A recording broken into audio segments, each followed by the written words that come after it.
Well, hello everyone. My name is Erica Britton, and I am one of the assistant directors for Pine Reads Review. And today I'm joined by two very special guests. Emma, would you like to introduce yourself? Yes. Hi, I am Emma Watts, and I am another assistant director at Pine Reads Review. And today we're joined by Victoria Ying. Would you like to introduce yourself? Hi, my name is Victoria Ying. I'm an author and illustrator, most recently of the graphic novel Hungry Ghost. I have a background in animation, and yeah, I'm here to talk today about my newest book. And we are so excited to talk about your book because we absolutely love it. But to elaborate a bit more on your past work, Victoria, for our viewers or listeners who don't know, Victoria is the author and illustrator of City of Secrets and City of Illusion, as well as the illustrator for the DC series Diana, Princess of the Amazons. And the animation work that Victoria has done includes films like Tangled, Wreck-It Ralph, Frozen, Paperman, Big Hero 6, and Moana, which I think are some of both of our favorites. And we'll definitely talk about all of those things in the interview. But first and foremost, we're here to discuss Victoria's debut YA graphic novel, Hungry Ghost. Victoria, would you give our viewers a brief summary of your graphic novel, Hungry Ghost? Sure. So the book Hungry Ghost is about a teen named Val who is a Chinese American, and she struggles with body image and also undiagnosed bulimia. And it's about how over the course of the story and facing grief, she has to confront the realities of her mental health and try to find a way to heal. Thank you for the summary. There's so much. Like I said before, both of us really love this story. In terms of the content, not only are the illustrations absolutely beautiful, but the story, like you said, there's a lot of really deep and vulnerable things. And there's also a lot of hopeful things, especially towards the end of Val's story that we read. So I very much think that this is a graphic novel and a story that just really needs to have a place in YA spaces. Oh, I thank you. That's very sweet. Yeah, I also agree. Also really loved the graphic novel. I think that Val is such like a nuanced character, and I think that it's great that she is flawed and she isn't perfect, and she doesn't need to be perfect to have a support system who love and care for her and want her to get help. Yeah, that's definitely something that I was a little concerned about when I first wrote it, that like maybe the character was a little unlikable because she does do some things that aren't good. But I think that it also, I wanted to address how we could come back from moments like that because, yeah, we're not all perfect. We're all going to make mistakes. So with that, we want to get into the questions. Mhm. And so, speaking of all of the things that Hungry Ghost tackles, I really want to know, did you always want Hungry Ghosts to be for a young adult audience? When I first wrote the book, I actually wasn't thinking about my audience too much. I wanted to just tell a story that felt true. And then wherever it landed in terms of the scope, that's where I wanted it to be. I did set it in high school, and it does draw on a lot of my experiences. And a lot of those experiences actually happened to me much later in life, in my like 20s and 30s. But I actually wanted to compress the timeline to make that story a little bit cleaner. So when I did that, it turned out that everything kind of happened in the high school era. And that's when I kind of felt like that was the best place to set it. The other reason why it's YA is because I feel like YA always talks about the struggles of people and teens who are trying to figure themselves out. And I still feel like I was doing that even though I was older. And so it kind of fit very neatly into the YA space. Yeah, that makes a lot of sense. And I definitely agree that I think what makes YA books so special is, especially I think now we're starting to get more books and stories that have really complex and, really realistic things with all kinds of, social, cultural factors. But the stories are still, hopeful. And even with, flawed characters like we talked about before, the readers can still root for and care and love about these characters, much like we do with Val. So something else that you'd mentioned earlier in your summary is that in addition to Val's eating disorder being one of the bigger kind of conflicts and things that we have to overcome in the story, Hungry Ghost also highlights a lot of Chinese and Taiwanese culture in terms of parental relationships, the definition of being a good daughter, and the strong cultural connection to food. So, you shared that a lot of this kind of based on your own life and experiences. So, was including this kind of representation a conscious choice in telling Val's story, or was it just natural as you were writing and creating this? I think that for a lot of writers, we, especially writers of color and people from different backgrounds, we see the stories of like kind of a default person, and we feel like we need to try to create that story. And I think that when I was writing this, I was very conscious of the fact that I wasn't going to try very hard in terms of, trying to represent too much. I just wanted it to feel honest. And because I come from that cultural background, I put that on the page. It wasn't necessarily like, oh my God, like I need to make sure that like there's all this cultural rep and all these like things that I love about my culture. It was much more about like, I need this to feel honest. And the only way I can do that is actually just to put myself in it. I always feel like specificity actually breeds universality. For example, like I always use the example of Taylor Swift. Like we all love her music, but her life is something that's so outside of the norm for most people, but we can still connect to those stories because what she's talking about is very universal, right? Like heartbreak and stuff like that. And I feel that way about my work and diaspora creator work in general, where even if I didn't experience that exact moment of like a Mexican American creator's, relationship with their grandmother, I can still really find the honesty and the specificity to speak to me more than something that's like shaved clean and sanded down to be more universal. I really love that explanation. And I want to bring it into how in the afterword you say that Val isn't you, but you Mhm. have been in the same headspace as her. And maybe that has to do with kind of like specificity and trying to find universality. And was it difficult to write a character with insecurities and vulnerabilities that might be similar to your own? Yeah, absolutely. Writing this character, writing her thoughts, like those are all my thoughts. Those are all things that I was thinking about. And when I wrote this story, I really wanted to express what it was like to be in the mental headspace of someone with an eating disorder. Because I think so often when we read about eating disorders and recovery memoirs and stuff like that, we hear a lot about the physical side effects or the physical act of purging or binging or whatever. And none of that to me felt that important because when you're actually living it, the thing that you live with the most is just the constant anxious chatter in your brain that's constantly like, okay, well, what does my body look like? What are other people thinking about my body? What about like, what do I eat? How do I change my body? And that to me was so oppressive.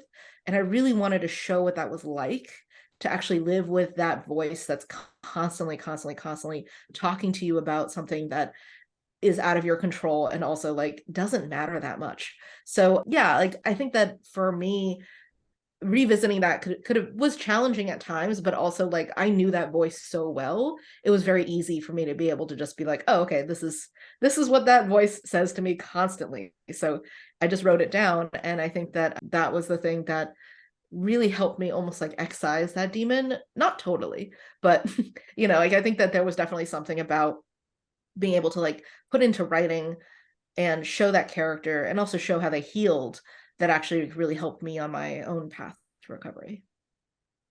Yeah, no, I think that comes across so well in the book. We're talking about having honesty, right? And, being a graphic novel, there are kind of like interludes of, like narration, but a lot of it is just Val's internal dialogue or monologue rather. Mhm. And I think when you talk about this kind of perception of being in the headspace of someone with an eating disorder, right? Like Val, later in the book, she says that like her behaviors or however, we want to phrase it, like made her very like selfish and very self, focused. And I think as we kind of, follow Val in her journey towards like recovery, being able to see her get outside of her own head and say, like, oh, this voice has been saying, this, and this, and that's not true. Mhm. People aren't, thinking this about me or about my body, like you said, and kind of deconstructing her own thoughts. And I think also the effort that Val has to put into kind of like retrain how she thinks. Mhm. And, that's not a huge part of the story, but it definitely is there and something that I mean, I at least, picked up Mhm. on, and I'm sure other readers can too. So that's something that I really appreciated seeing in the story. And I feel like it's also very, I don't say very, it feels to me relatively new in YA stories to have that, like you said, that inside of the headspace of someone who is experiencing an eating disorder or working through an eating disorder. And then a kind of follow-up question to that, This is pretty heavy things, and especially Mhm. have your own life experiences it ties into. So, as you were working on Hungry Ghosts, how did you protect your mental and emotional health, diving into these really heavy emotions or kind of revisiting memories that potentially painful or just difficult to address? For sure. So for one thing, therapy. I made sure that I had a therapist who I could rely on, and also someone who was focused on like not necessarily body positivity, but body neutrality, and someone who was trained in working with people with eating disorders. When I wrote this book, I actually was in recovery in the sense that like most of the behavior had stopped, but the thoughts hadn't stopped. So when I was able to talk about it with somebody and actually like have that space to be able to work on the book, but also like when it got challenging, that I knew I had this resource to help me through those hard moments. That was definitely a big part of it. But I will also say that like as a graphic novelist, like there's two parts to the story, right? There's like the writing of the book and then there's the making of the book. And the writing of the book is a much shorter time span, and the working on the book, which is just the like artwork part of it, I was actually pretty good at being able to like compartmentalize like those feelings. And I wasn't actually like there were moments because the father in the book, my own father died in a plane crash, and like I drew my dad, and like when I was drawing it, it really did not affect me at all. Like I was like, like this is just me. I'm replicating this reference and I'm trying to make it look as good as possible. But when I was writing it or when I reread it, like those are the moments when like the emotion really comes back. So I think that obviously having support is very, very helpful. And then also eh, yeah, it's not as hard as it seems because people are like, oh my God, you worked on this book for 2 years. Like that must have been really hard. And I'm like, well, it was hard for like 2 months at the beginning and then it was really hard at the end. But like in the middle, it was actually pretty okay. But mostly because I was able to like just focus on like making it look nice. Yeah. I think it's always easier to compartmentalize when there's a task right in front of you. You got to Yeah. focus on getting A done so then B can happen. Yep. Something else that you shared in afterward is that you've had an idea for the story for a while, but more recently, within, the last 2 years, what's relatively Mhm. recently, felt comfortable moving forward with publishing this project. So Mhm. can you share a bit more on what it was like to have this concept in your mind and how you Mhm. knew that you were ready to share the story? Yeah, I think, I always wanted to talk about the struggles of like body stuff, but I didn't really know like what the story was. And it wasn't until so there's a conversation at the end of the book that Val has with her mother, and it is pretty much verbatim to a conversation I had with my own mother. And that was of course that happened when I was like in my 30s. But even so, it was still that kind of felt like the linchpin. Like this was the moment that the rest of the book was going to be built around.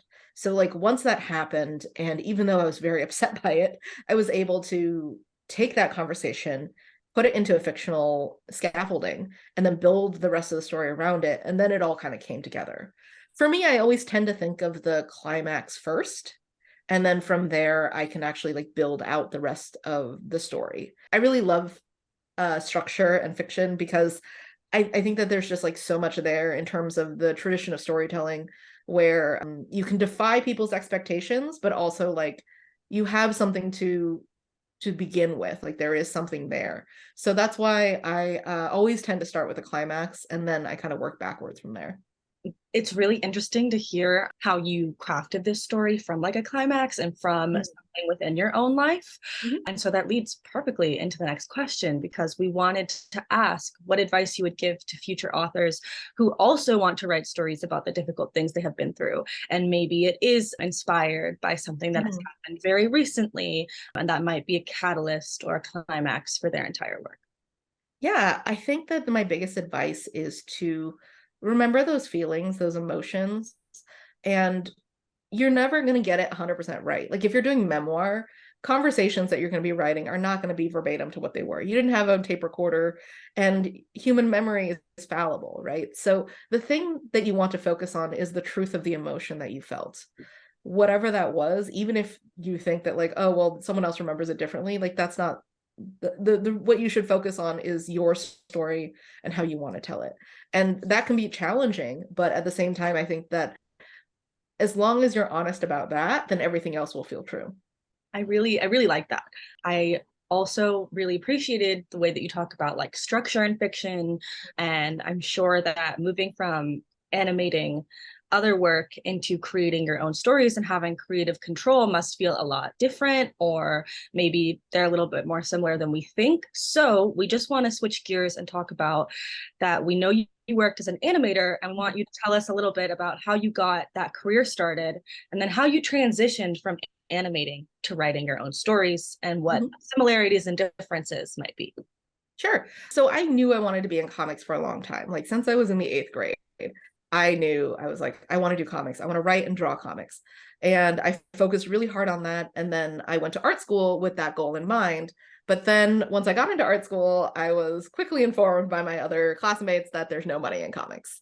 Turns out that's still true, but at the time I was like, oops, better pivot then. And I changed track and I decided to work in animation because it still gave me a lot of the things that I wanted from comics, right? I got to, tell stories, and I got to design worlds and characters and tell stories that way. So that was definitely something that I was really interested in.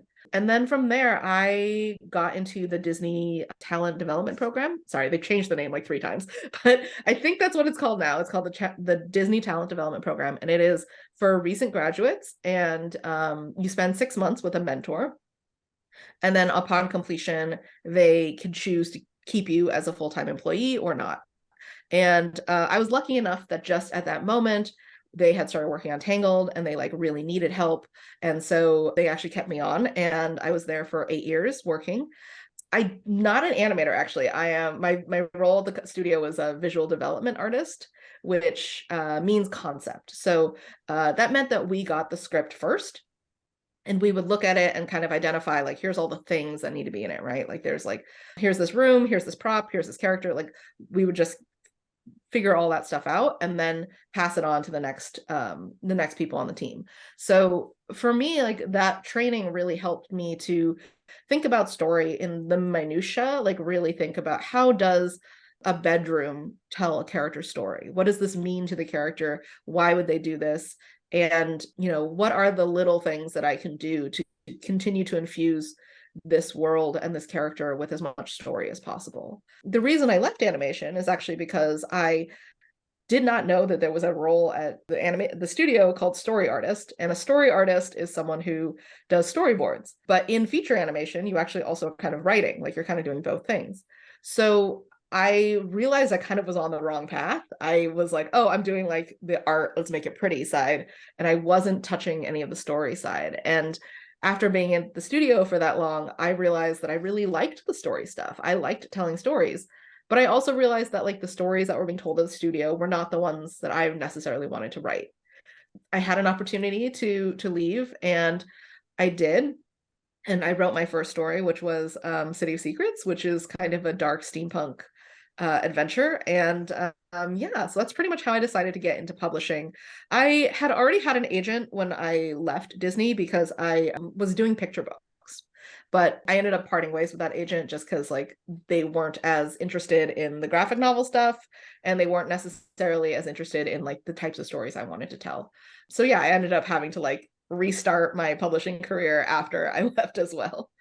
So interesting to hear about. I think, at least Disney is, a very prolific name. And I think anytime that I learn about, how many people are involved and, breaking down the steps in the whole animation process, making a feature film. And I'm so glad, that you found, storytelling in that way, because now we're here. Now we have Hungry Ghosts.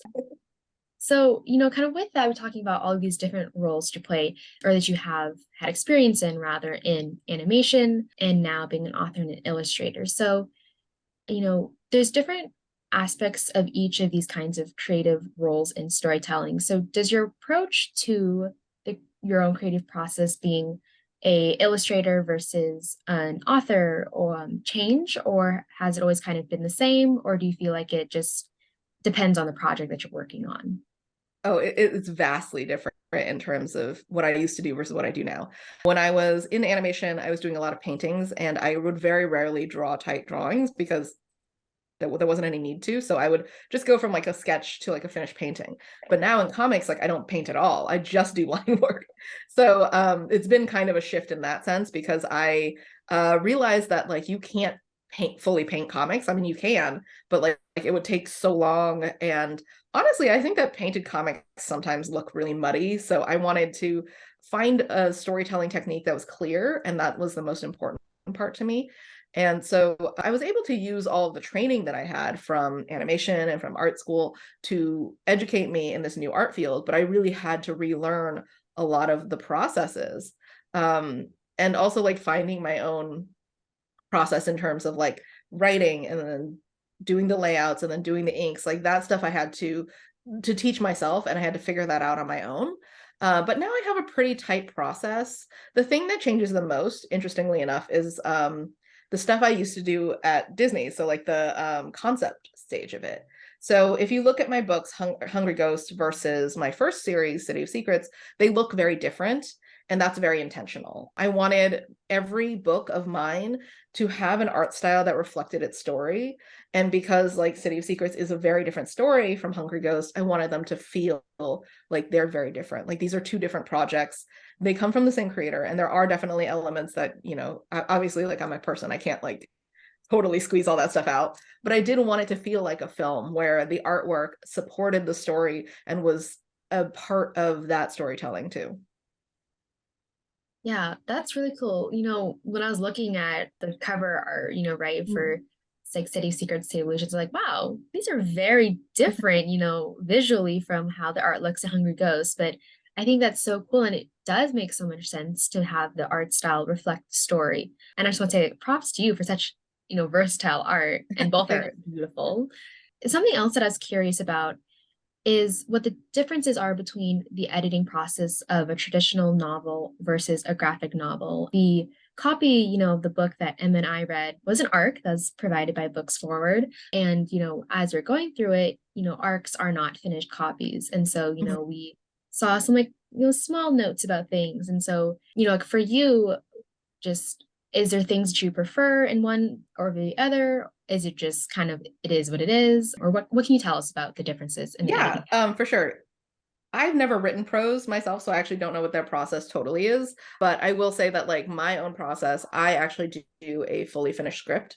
So I will like write out the entire story beginning to end and then have that edited. And my editor is mostly focused on, big story moments, characters, all of that stuff. And so we work on it in that stage. And I worked on it twice. I worked on it once with my agent before we subbed it, and then the second time with my editor after we sold it. So when I was working with my editor, they go through it and they make sure that like all the themes are working, all of the A lines, B lines, all that stuff is working together. And like we don't actually worry too much about like the small like typos or misspellings and stuff until we get into copy edits, which is like this book is almost finished. We also do have a stage where like so far that kind of sounds like prose, right? But there is a middle stage where after I get the script done, I will produce the entire book in thumbnails. So it is these little rough drawings. I'll show you one over here. Like this is from the original, I think this is from the original pitch for the book. Oh, I hope it's not too bright. Yeah. So it's like scribbly little drawings like this. And I do the entire book like that with the text placed. So then like you can actually read it. It doesn't look very nice, but it's clear in terms of like this character is speaking. This is where the camera is. This is how I want to show this scene. So at that stage, we also get another edit pass where the editor will go through the whole thing, make sure that it looks clear, like we know what's happening on each page, and we know like are the story moments landing, all the character beats, is all that stuff working. And then we get another round of notes where we go through the whole thing, and they're usually like pretty light notes in the thumbnail stage, but it really depends. And then after that, I go do my inks. So I do everything in like tight line, and I'll do another round of notes because, some of the things that look good in thumbnail maybe don't look so good in inks. And so I'll get another round of notes from my editor. And usually, again, those are more clarity focused. They're not really looking for like, oh, this is, whatever. Although I will say that like I do work a lot with like comic book publishers, so like DC and Marvel. That stuff, they are definitely much more focused on like, okay, is Iron Man's logo or like his little thing exactly the way it's supposed to look, like that stuff. That's the stage where we kind of catch all that stuff, like, oh, this character was wearing a hoodie in this panel and then they lost it in this panel, like consistency, stuff like that. And then we do color. So I actually don't do color. I tend to have help with that. And my colorist for this book was Lynette Wang, and she was an amazing artist. After that, then we actually get into copy edits. So then we put all the text back in it, and then we actually like try to go through it with a fine-tooth comb. And there's usually like 2 or 3 rounds of copy edits because you just need all these different eyes on it, because you're always going to miss it. There's always going to be something someone's going to miss. And so like with enough people to look at it and then catch the little things, that's when we actually finalize the book and then it goes out. It's such an interesting like process, and it's definitely so long, and it sounds very time consuming, and like you can just tell how much effort that you put into Hungry Ghost, and to probably in all of your other work as well. It really shows all of the intention and hard work that you've put into this graphic novel, and yeah, I think it really shows all of the effort that you put in. I really appreciate it. Yeah, I will say this, I understand why people want to self-publish sometimes, because like then you don't have to do all of that process. But I do think it's so much stronger having done it. Like I would not do self-publishing if only because I know I need a team behind me to help me to get like all those little things down. I always feel so stupid after I get copy edits too. Like I'm like, how did I make that same mistake 3 times? But I super appreciate that they catch those things. So then when it goes to publish, people are, it feels like a quality piece that people spent time and effort on. And it really shows in the finished product of the graphic novel. And so to wrap up the interview, we just want to know what you're working on now, and if readers and viewers can expect anything in the future. Yeah, so I have another middle grade book coming out with Marvel on October 3rd, which is Shang-Chi and the Quest for Immortality, which uses some elements of Chinese fables and tells a very fun Marvel story. So I'm really excited about that. I got to write and draw that one. And then I'm working on another YA contemporary about being an artist in the 2000s and entering into an inappropriate relationship with a much older man. So that one is also going to be based on my own experiences and very similar to Hungry Ghost in that way. And then I'm also working on another middle grade adaptation for an author, which I can't really talk about right now, but it's going to be really fun and I get to draw a lot of pretty dresses. So That's so exciting. I'm so intrigued in what that last project is. We will be sure to keep an eye out both for your upcoming project this year and then also your future YA project and the mystery 3rd project that you teased. Yeah, to wrap up the interview, Victoria, thank you so much for taking time out of your day to chat with us about your career, about Hungry Ghost, and just sharing a lot of the insights you have from a really truly amazing career. So I just want to say congratulations on your YA debut graphic novel. Hungry Ghost is out now and available to be purchased and to be read, and we cannot recommend that viewers and listeners of this interview go get the book and go read it. And yeah, we look forward to your future projects, and just thank you again for taking time to sit with us. Yeah, thank you guys so much. I had a blast.